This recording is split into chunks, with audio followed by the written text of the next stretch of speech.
দেখো এখানে এবার আমি তোমাদের দেখানোর চেষ্টা করবো তখন ভিডিওতে আমি বলেছি যে আমাদের ইন্ডিয়া এই যে দেখো এই যে পাহাড়টা দেখো, এই যে পাহাড়ের উপরে সব বরফ জমে আছে, ভালোভাবে দেখার চেষ্টা করো, দেখলে বুঝতে পারবে এখানে বরফ জমে আছে। এই পাহাড়টি হচ্ছে আমাদের চীনের বর্ডার। হ্যাঁ, ভালো করে দেখো, এখান থেকে আমাদের চীন শুরু হয়েছে, ওখান থেকে আগে পরে হচ্ছে আমাদের ইন্ডিয়া। এই যে দেখো দুটো আলাদা, এখানে দেখো ডিপ গ্রিন, পুরোটাই ডিপ গ্রিন আমাদের এখানের ঘাস যেগুলো হয়ে রয়েছে।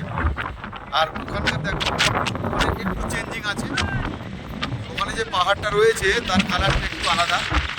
আর পুরোটাই উপরে বরফ জমে আছে, পুরো পাহাড়টা উপরে বরফ জমে আছে, ভালো করে দেখার চেষ্টা করো, আমি তোমাদের দেখাবো। এখানে পুরোটাই বরফ জমে আছে, ঠিক এ পার্টটা আমাদের ইন্ডিয়া।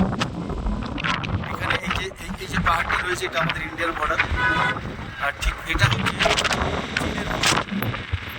আমি যতটাই পারবো সবাইকে দেখানোর চেষ্টা করবো, যারা এখানে আসার সুযোগ পাবে ঠিক আছে, যারা পাবে না, যাদের অনেক সমস্যা রয়েছে, পারিবারিক সমস্যা, পারিবারিক সমস্যা, তারা হিমাচল প্রদেশ যে আমাদের ভারতবর্ষের